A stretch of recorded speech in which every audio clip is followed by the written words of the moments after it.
Welcome into Getting Help from Uncle Sam. Yeah. And we are privileged, Yes, Jack. we are. We just have the best people and great things to tell you about. And I'd like to introduce our guest. We have Colonel Ed Casey. Ed, your call name is Pinto, a former Thunderbird pilot. Yes, ma'am. An honor to have you. Hammond Cobb, you are the kind of person that is in this community who steps up and does something. And Jack and I are big about, don't just talk about it, do something. Yeah. And we have something special to talk about today. We're going to talk about the Red Tail Foundation. And would you do me a big favor? First of all, let's just real quickly tell our audience, what are the Red Tails? Historically or now? Well, real quickly, kind of a little bit of both. Okay.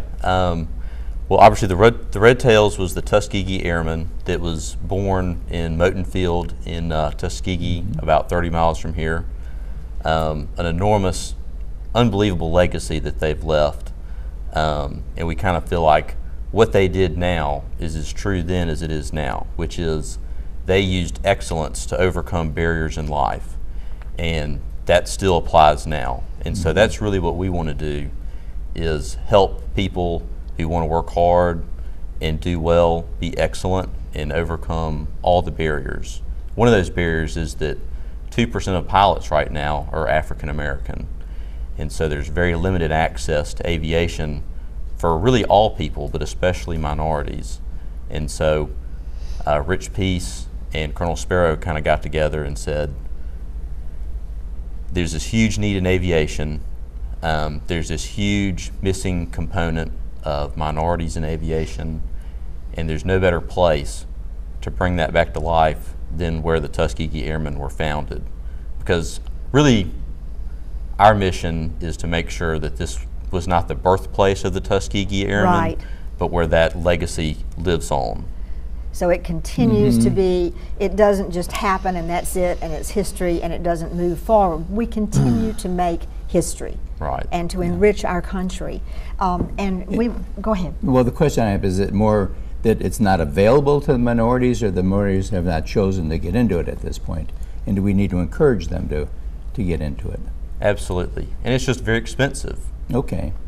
That is part of why we're here, because the Red Tail Foundation, there is help for those who want to get into aviation. And don't think you can't be a pilot, you can.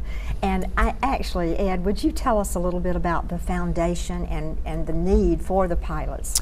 Yes, ma'am. So Virginia, as a member of the 187th Fighter Wing, we look around and we're trying to get the best qualified. We're trying to tap into talent, and this area has a tremendous amount of untapped talent. As Hammond said, just 2% of pilots out there right now are African American, and in our society, African Americans comprise of about 14% of the population. So they're very underrepresented, and we need to tap into that talent. So the 187th Fighter Wing partners with the Red Tail Scholarship Foundation to reach those individuals, primarily high school and college age African Americans, and we want to develop them into a career in the aviation industry.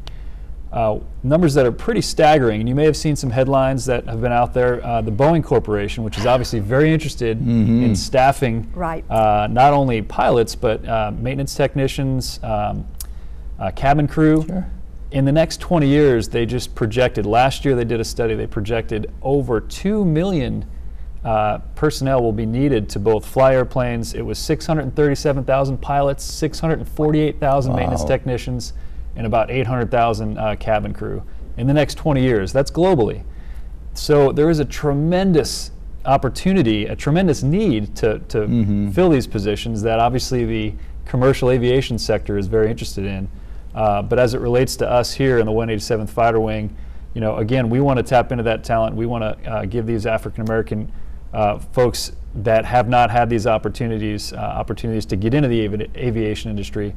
And the Red Tail Scholarship Foundation just provides resources and mentoring to make that happen. As you mentioned, to develop them and actually get them through a private pilot's license, which in today's day and age can be very expensive, $8,000 to $10,000. That's a big bill to pay. So right now, if somebody's watching this program, they say, okay, I've got a grandson and I'd like to get him involved. what does he need to do? Or what does she need to do? What do they need to do? I think is a good starting point, and I think Hammond can speak to this better than I can, but redtailscholarshipfoundation.org is a great starting that's place. Fine. Good. Yeah, you can apply there and do well in school and apply on our website. And we're constantly looking for high caliber students to pull into the program and help them get their pilot's license. You're going to inspire, but you're going to find a way, folks. There is money out there. There are scholarships. If you want to get into something that is good for you, good for our nation, there are people to help you. And thanks for being with us, and we'll be right back.